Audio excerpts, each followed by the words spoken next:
It looks like it's like in a damp environment. Yeah. Oh. Yeah. Actually, the water on here should make that rust more. It was if you don't dry it off. Yeah. It was clear coated. Oh, maybe not. Actually, did you? Yeah, we clear coated the bolts too. Yeah. Never mind. Yeah. Hey, patrons!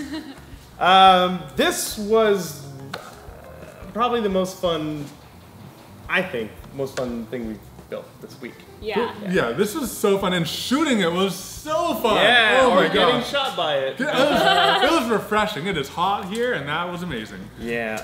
It was we were reviewing some of the footage as we were wrapping up with this project, and it was weird. It was very jarring to see the original blue one that Evan and Katelyn brought to us and compare it to the finished one. We were like, oh, right, it used to look like that, because you forget when you start adding all this detail. It's a true transformation. The thing that got me was the first step, wrapping it all in this tape, which I bought by accident, and I didn't know what I was going to use it for. It turns out it was perfect for this. That really transformed it, but then all the grime and the extra pieces that we added took it another degree further, which I think worked out great. Yeah, and I love, after we wrapped it with the metal tape, it looked like something from a space station.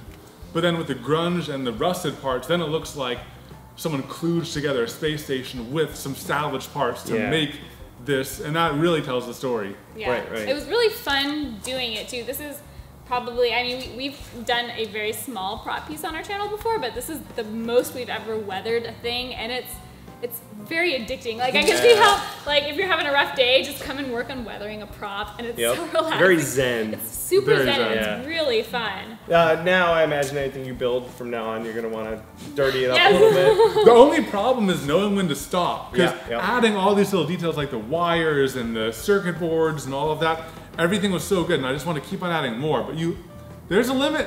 Yep. Well, I definitely want to take some of the stuff we learned from you guys, like you're saying, with adding the bits and the wires and the zip ties, and do it next time we remake our propane cannon. I think that would be really cool to take what we learned and apply it to that. Oh, it'd be really cool to fly down and work on that with you guys. That would be really so cool fun. if you're ever in Texas. Yeah. That would be super fun.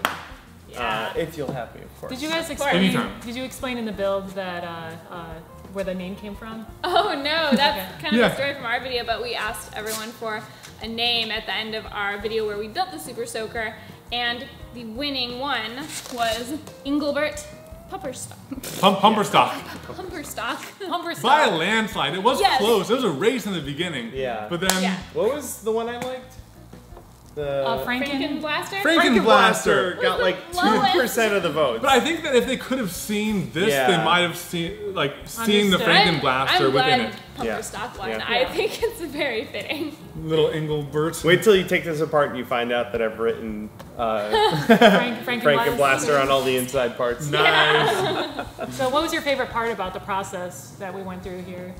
I think the biggest part for me, besides how fun the weathering was, how you can transform a 3D print with all the layer lines and just slap some tape onto it and then it's finished. Yeah. That's crazy, because sanding and painting and priming 3D prints is a time-consuming process. This tape in particular, I do have some aluminum tape that we tried out. Some of it's very thin and the lines from the 3D print came through. Yeah. This stuff has like a cardboard backing on it, and it's stiff and thick enough that the lines don't come through. So you just lay a sticker down and it doesn't look like a print anymore. Yeah, and like the cardboard backing has almost like a sand cast look to it of like metal. So like it has a texture really fine, almost like, I don't know, kind of a metal look to it already. So it's not smooth. Cast aluminum. It looks kind of like cast aluminum. A little bit, It's like cast space aluminum with lines on it. Yeah, with the lines. The lines just are the extra carbon fiber reinforcement inside of the aluminum. That's what it kind of looks like though. Like it looks very spacey with the lines. Yeah. I also thought it was cool it was a mixture of some found metal parts, some plastic that we formed, some bolts and nuts that were real, some that were cast, and making them all rust and making that look like each of these units. This one, there's one on the back side that look like these found functional objects that were slapped on and old and scavenged. Or bolted on. Yeah, bolted on, These bolts are totally cosmetic, but it sells that this thing was like glued together. The rusting process was so fun. It's Yeah. so Oh my cool. gosh. It is very mesmerizing. It's really hard to beat the real thing. I was surprised that, and it was thanks to you guys, you had some of the hardware that was coated in zinc. Yeah. And that reacted to our pewter oxidized stuff. Like the normal stainless steel didn't seem to stick.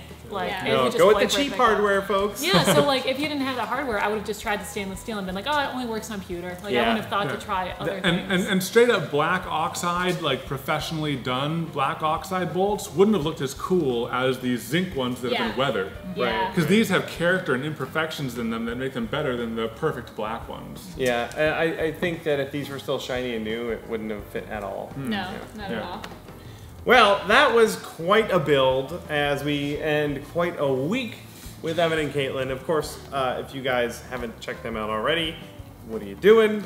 Look up Evan and Katelyn on YouTube. Go subscribe to them and check out all their videos, including a bunch of them that they filmed here with us this week.